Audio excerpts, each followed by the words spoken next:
Assalamualaikum warahmatullahi wabarakatuh. Jamaah yang tercerahkan, mengemban amanah itu sangat berat, apalagi untuk pejabat publik ya. Artinya mengembalikan kepercayaan saat amanah itu dilanggar, itu sangat berat. Ya, makanya ya kita baru-baru ini mendengar, menyaksikan ada suatu kasus niatnya baik, memberi makan secara gratis kepada anak-anak, tapi yang diselewengkan. Ada pengadaan-pengadaan yang nggak perlu, sepatu, motor listrik lah, tablet dan sebagainya. Nah, ini yang amalannya Rasulullah yang kadang-kadang mudah sekali untuk dilaksanakan oleh kita sebagai manusia. Bagaimana menurut Anda? Monggo, Bapak yang mau berkomentar silakan. Pak Didi silakan. Terima kasih Pak. Waktu yang disampaikan kepada saya, di mana temanya adalah membangkitkan suatu kepercayaan daripada institusi atau entitas yang lagi terpuruk. Nah, gitu ya. Karena berbagai permasalahan. Secara umum bahwa yang namanya suatu entitas atau kelembagaan atau perusahaan swasta sekaligus itu membutuhkan trust, kepercayaan. Kepercayaan kalau dicidrai maka nantinya akan membuat kita menjadi bunuh diri lah kalau kepercayaan kita cederai. Wabil khusus misalkan BGN, ya, kan ganda ya tadi. MBG ya, BGN. MBG itu,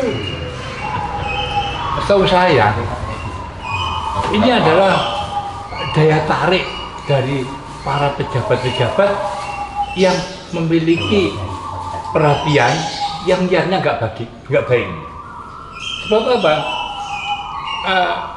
MBG itu, ya BGN itu, dananya, anggarannya itu terbesar di antara departemen-departemen di Indonesia, sebesar 217 triliun.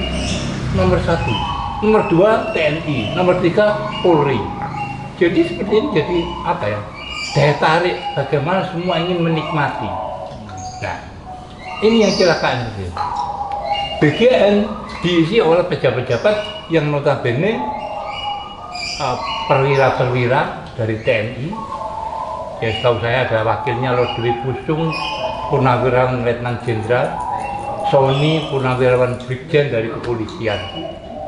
Nah, kalau dinilai itu Pak, integritas dari Pancasila ini kan sudah matang di organisasi TNI Polri itu, integritas pada bangsa. Tapi nyatanya kok masih kebobolan karena ada semacam yang namanya keinginan-keinginan yang nggak tepat itu. Artinya niatnya baik tapi caranya nggak baik, itu nggak boleh juga Pak Didi. Iya, jadi gitu. Jadi tahu saya di sini mereka caranya sudah tahu, tapi disengaja. Saya contohkan aja, real ya.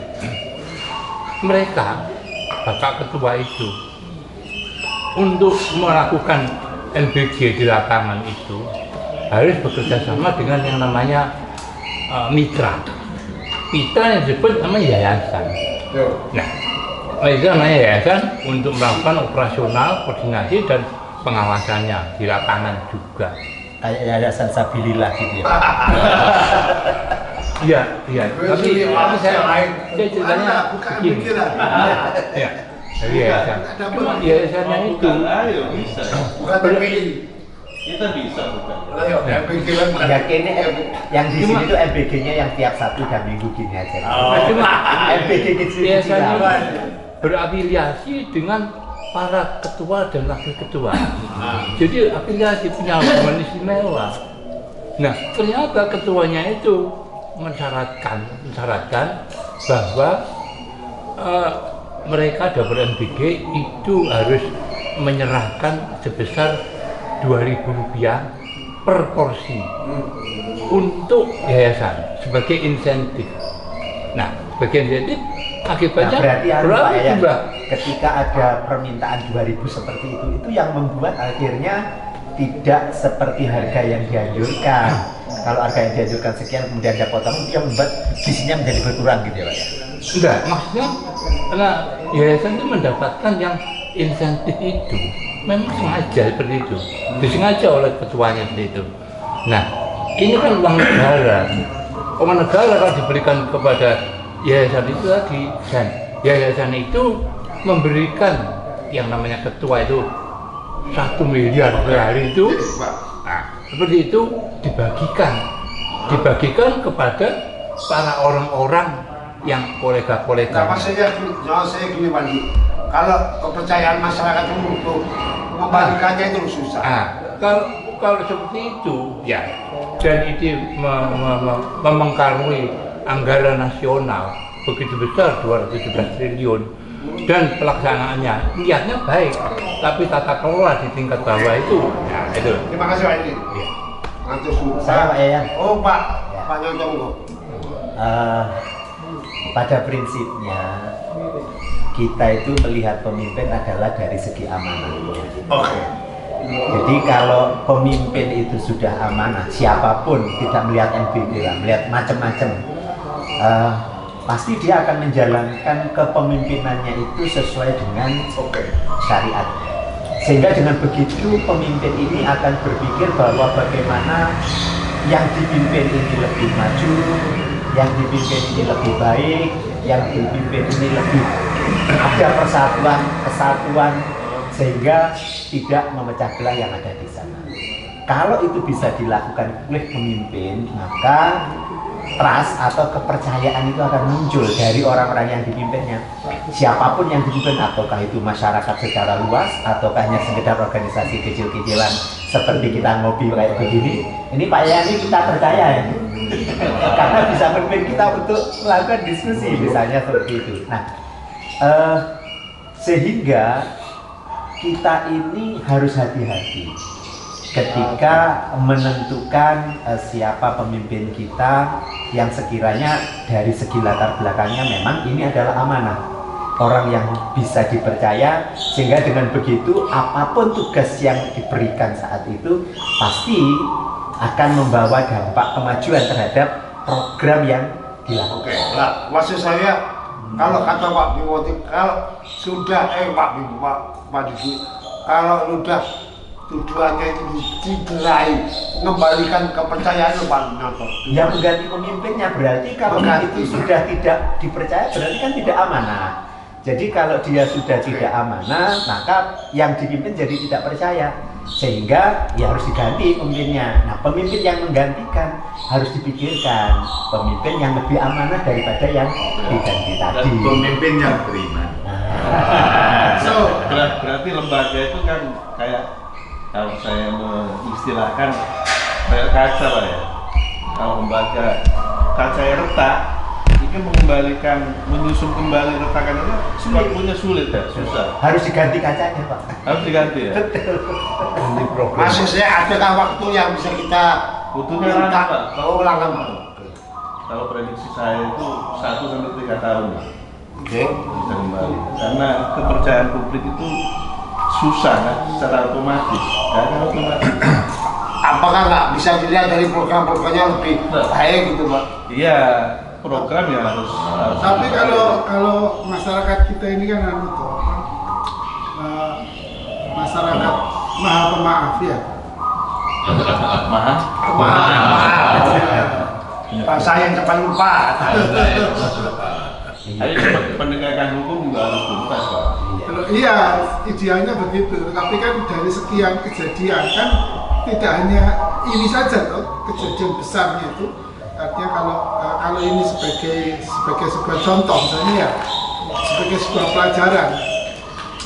Memang ya harus amanah itu ya kata kunci yang sangat penting. Penegak hukum juga amanah, tidak menunggu apa jenis no viral no justice, tidak menunggu viral dulu untuk ditegakkan kan, misalnya begitu. Begitu pula dengan namanya memperbaiki tadi itu, memperbaiki itu memang sesuatu yang pasti lebih berat. Maka dari itu, ya kalau sebenarnya kalau menurut saya amanah itu kan dua kata kunci yang penting untuk bisa amanah itu kan satu, orang itu jujur, dua tidak serakah. Kalau orang itu bisa jujur dan tidak serakah, itu ekstremnya tidak peduli pendidikannya level apa, pangkatnya berapa tinggi, bintangnya berapa banyak, kalau dia bisa jujur dan tidak serakah, itu amanah. Maaf Pak Men, kalau sinyalemen pejabat itu harus kaya dulu, enggak serakah itu bener nggak? Salah. Seperti itu. Kan mesti kaya dulu ya. Kan seperti itu. Karena orang sederhananya kan begini Pak ya. Kalau kita pegang uang 10.000 mau ngopi, kan kesini kan ngopinya. Ya, pasti Iya, ada. akan itu. Jadi gratis ya. Nah, gratis ada tuh. 10.000 bisa tuku gorengan ada. Tapi kalau kita punya uang 10 juta, kepingin ngopi, maukah dia mau ngopi di sini? Enggak kan? Gitu kan? Kan mesti nyari tempat yang lain. Ke tempatnya Pak Antono yang yang wilayah. Bagiannya beliau. Dan bisa jadi tidak hanya ngopi begitu saja memilih tempat, tapi memilih pendamping. Temannya ngopi. Terus dong. Ya kan begitu maksudnya. Jadi orang itu ya, kita ini kalau sudah nafsu serakahnya muncul, itu ya begitu tadi. dengan bahasa lain harus ada integritas. Amanah itu tadi, amanah itu kata beliau tadi kan iman itu penting, terus. Karena kalau dia punya amanah berarti kan satu dia pasti jujur, gitu kan ya. Dua tidak serakah, sehingga ya integritasnya menjadi terbentuk. Tadi sistem kelembagaannya itu perlu juga diperbaiki, sehingga nggak ada celah. Betul, jadi bahasa sederhananya kita sistem itu kan kayak pagarnya rumah kan itu ya. Pagar rumah itu kan berfungsi untuk menjaga, tapi kan tidak bisa menjamin pencuri tidak masuk kan. Pencuri kan itu masuk. Ya, maksudnya sistemnya kita perbaiki, sehingga celah-celah itu kan bisa kita tutup. Betul. Menjaga, tetapi tidak bisa memastikan.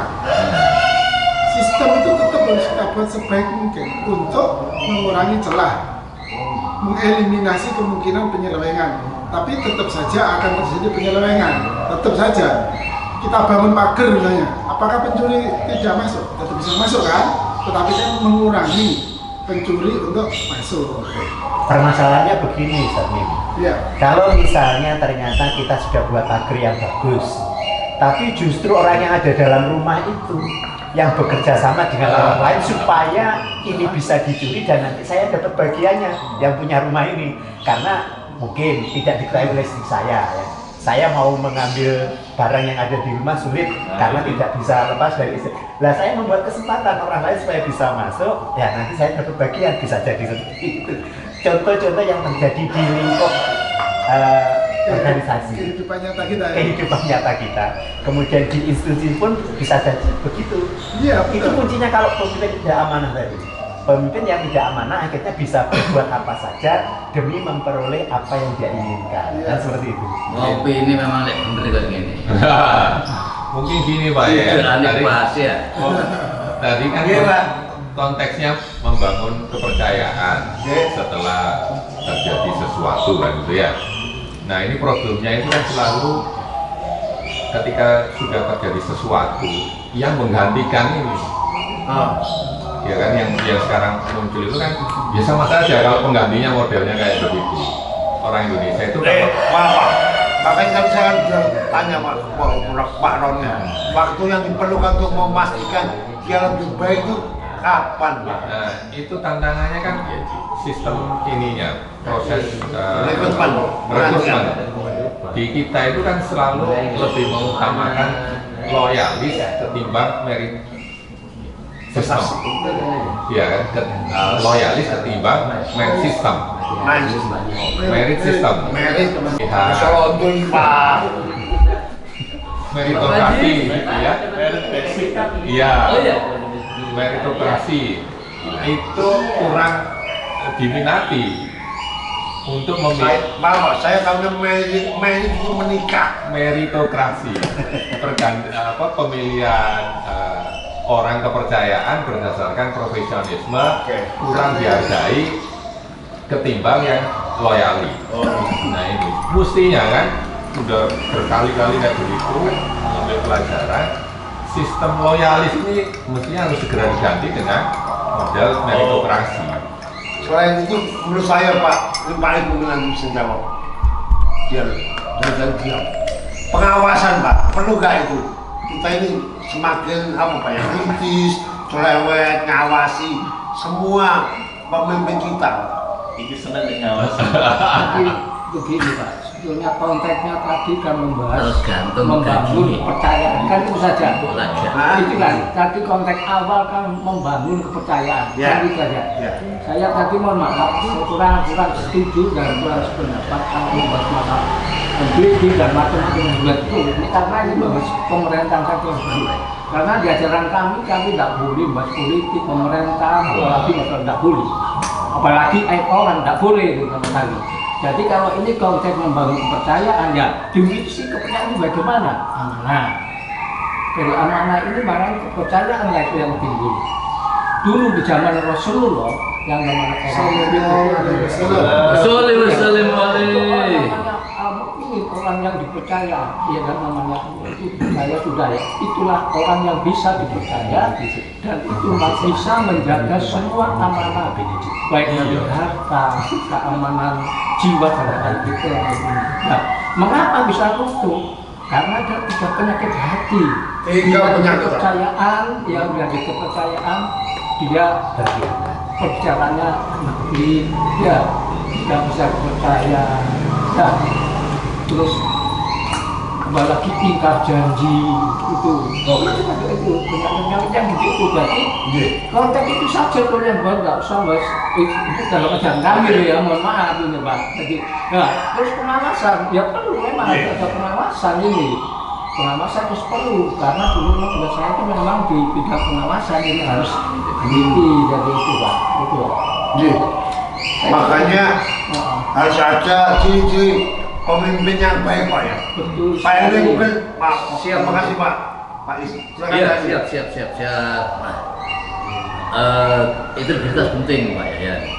Cuman siapapun yang diberi amanah ya terkait dengan anggaran yang begitu besar, karena terkait dengan MBG itu bukan kecil anggarannya, besar sekali. Orang akan tergoda. Setane luwe gede meneh. Ya. Pernah Bu Risma itu ya menata Surabaya itu anggaran cuma 14 T Surabaya. Tapi begitu dia pindah ke kementerian, dia kaget. Di sana berkali-kali lipat anggaran itu di sana. Dia harus membuat kebijakan. Kalau salah memilih teman, salah memilih rekan, ya habis dana itu. Itu di dana sosial, belum dana yang lain. Ini kebetulan Prabowo membuat program yang mega proyek, luar biasa. Jadi biasalah, setan yo tetap di. Tapi sebenarnya gini, bisa. kalau saya Pak Yayan, apapun programnya, berapapun besar pembiayaannya, dan semegah apapun itu suatu proyek-proyek yang direncanakan.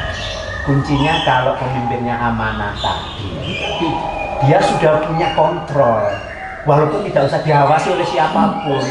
Saya bisa melakukan bahwa ini benar, ini tidak benar, ini salah. Nah, sehingga dengan begitu tanpa kontrol pun dia pasti akan menjalankan suatu program itu sebagaimana tujuan awal.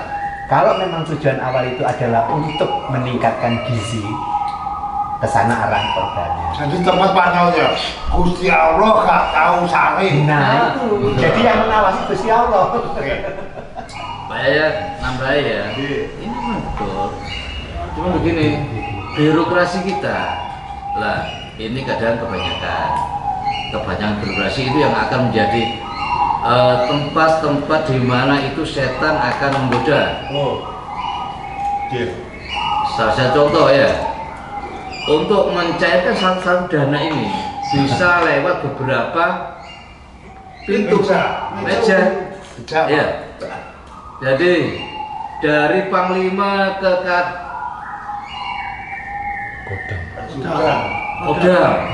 Kodam ke Kodim ke Koramil. Nah, seperti itu. Birokrasi seperti ini akan membuat potongan-potongan. Gak aman. Akhirnya dari praktisinya ini 50%. Nah, ini gak aman jelas. Oleh sambatan kok. Gak, sumpah gak. Memang loro aku ini dorong belas. Kelihatannya ada yang dirahasiakan. Memang kadang harus ada yang kita dulu. Baru nanti kalau ketahuan baru ngomong. Jadi kalau konteksnya memperbaiki tadi Pak Yan, konteksnya memperbaiki ya. Ini karena ini bukan pekerjaan sektoral ya, ini kan harus pekerjaan yang sistemik ya, keseluruhan. Apakah harus memperbaiki fondasinya Pak, dasarnya yang terpenting itu? Ya, saya pastikan bahwa yang penting dahulu adalah fondasi. Kembali kalau pembahasan kita kemarin Pancasila ya, jadi Pancasilanya pejabat-pejabat ini dipastikan ketika dia menjadi menjadi sebuah jabatan, maka sifat-sifat Pancasila yang diturunkan dari sila-sila itu melekat tidak pada dia. Nah, siapa yang memberikan menjas atau memberikan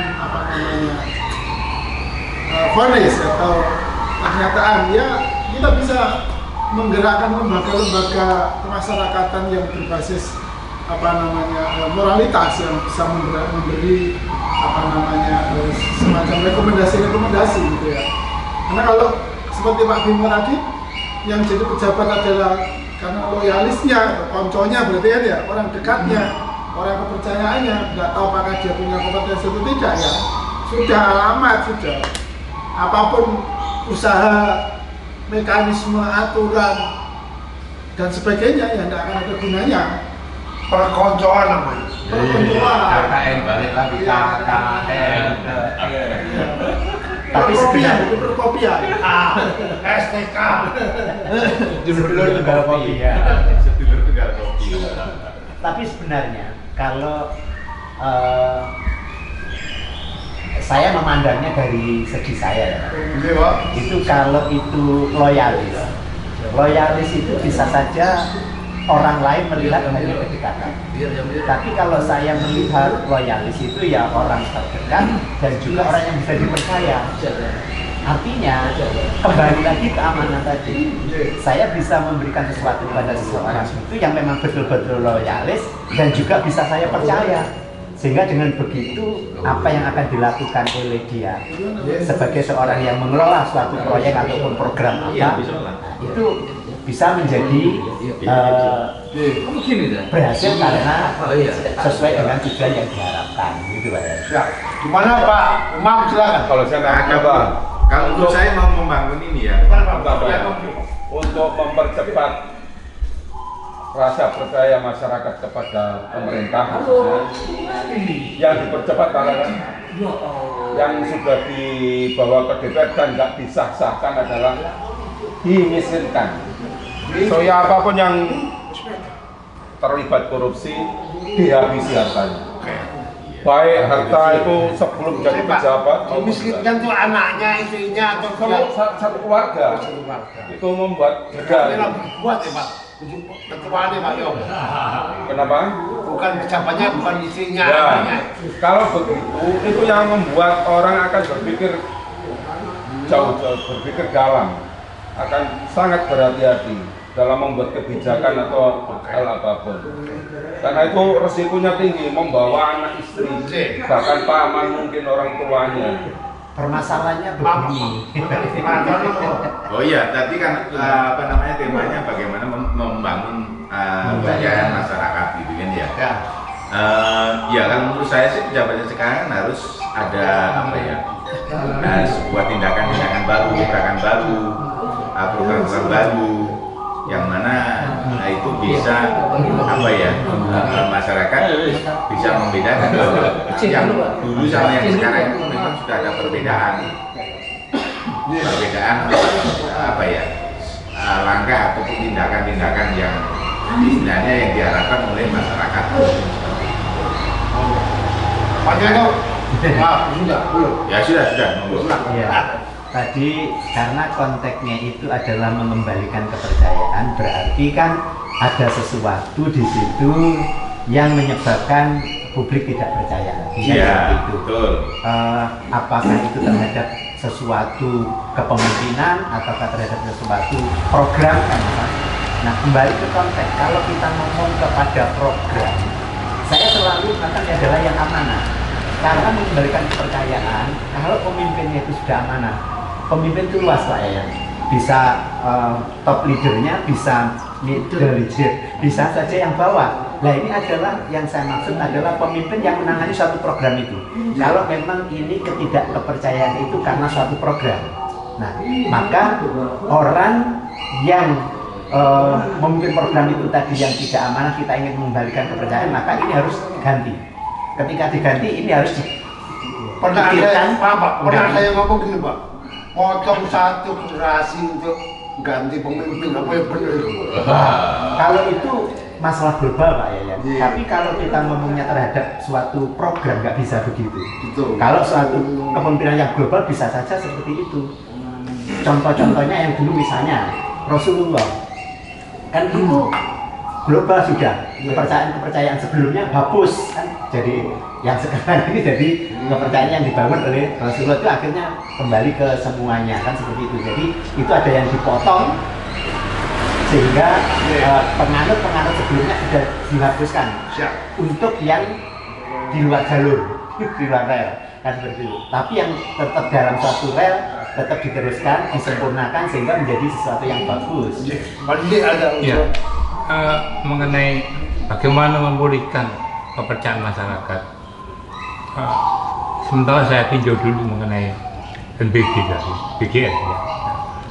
Sebetulnya itu merupakan apa? Badan Istilah Nasional. Oh gitu. Itu merupakan tumbuhan. Apa gue jual sepeda Pak PPN itu? Itu organisasi yang katakanlah ibarat tanaman yang tumbuh di dalam lingkungan yang tidak sehat. Nah, tanaman yang tumbuh yang di lingkungan tidak sehat. Kenapa saya katakan begitu? Karena lingkungan kita ini, ya, itu sudah nggak sehat para penyelenggara negaranya. Dan BGN itu sebenarnya, dan BG itu kita itu meniru dari LRC. Cina itu melakukan MBG itu dengan baik. Cina, negara Cina. Kita itu meniru negara Cina. Itu tahun berapa Pak Cina? Sekarang masih ada program MBG Cina, tetapi mereka perangkat hukumnya siap. Jika ada yang melakukan penyelewengan, sanksinya hukuman mati. Sehingga munculan, iya, hukumnya adalah hukum untuk memberikan efek jerah. Ya. Maaf, dari katanya Pak bangsa yang udah melupakan ya Pak. Ya, kalau melupakan. Memang seperti itu. Di Indonesia belum ada hukuman mati, terkecuali narkoba, separatis. Kita korupsi berapapun, tidak ada hukuman mati. Makanya. Iya, tidak ada hukuman mati. Paling kena hukuman berapa? 5 tahun ataupun nanti dapat remisi potongan malam. Saya ingat KUHP, kasih uang habis perkara. Nah, sekarang bagaimana ingin memulihkan kepercayaan pada masyarakat? Ada 3 fondasi, Pak. 1 masalah transparansi, 2 masalah akuntabilitas, 3 masalah responsibilitas. Bahasa apa? Akuntabilitas. Pertanggungjawaban, apakah itu keuangan, komitmen daripada pemimpin-pemimpinnya, karyawannya, nah, membuat SOP yang diperbaiki. 3, transparansi itu adalah bagaimana sedikit keterbukaan mekanisme pekerjaan itu agar masyarakat akan menjadi tahu prosedur-prosedur yang dilakukan. Ya, sedangkan yang namanya responsibilitas itu karyawan pertanggungjawaban itu bagaimana mereka mempertanggungjawabkan bahwa mereka melaksanakan dengan gerak cepat, tangkas, sehingga muncul nanti 3 hari itu dilalui muncul suatu kepercayaan. Masalahnya ini katakanlah MBG itu tanaman yang tumbuh di lingkungan yang salah. Karena apa? Pegawainya, bukan pegawai ya, pejabatnya itu bekas atau mantan dari presiden yang dulu punya kepentingan nantinya. Tadi di politiknya 3 hal tadi ya? Iya. Tadi di 3 hal itu. Tadi ini punya 3 tadi. Caranya ada 3 hal. Kamu punya berapa? Saya sudah sudah.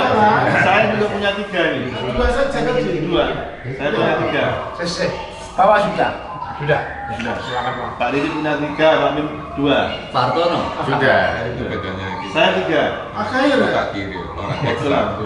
Podo kan? Cepet ini. Aku siji Saya. Aku siji. Iku sama anu. 1, penegakan hukumnya harus tuntas. Oke. Lois Terus Saya agak tuntas sih. Terus yang kedua, sistemnya juga harus bagus. Sehingga celahnya sudah tertutup ini. ya 3 SOP katanya tadi ya. SOP ya? SOP. Yang ketiga, Ya. ya keterbukaan publik. Transparansi. Transparansi. Aku 1. nambah 1 dong.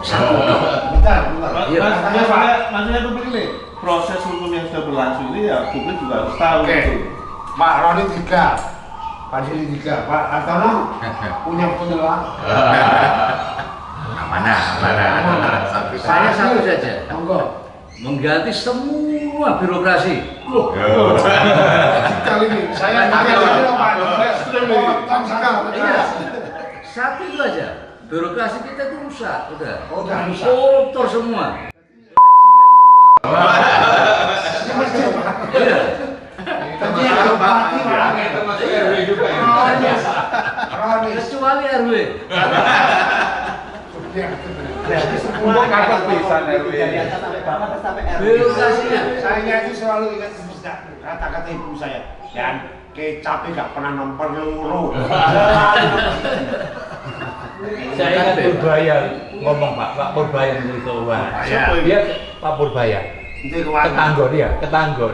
Ternyata 80% pejabat kita itu maling semua. Jadi ngomongnya Purbaya. Iya, Orang baru itu. Di TV ya. Iya. Publik ya. Iya, Purbaya itu bagian dari birokrasi.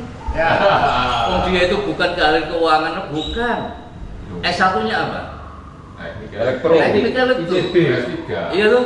S3 Oh, ekonomi. maaf Pak, saya tahu. Karena dia biasa ngomong sama mesin, tak kalau menungso. Nah, itu. Jadi game biasa.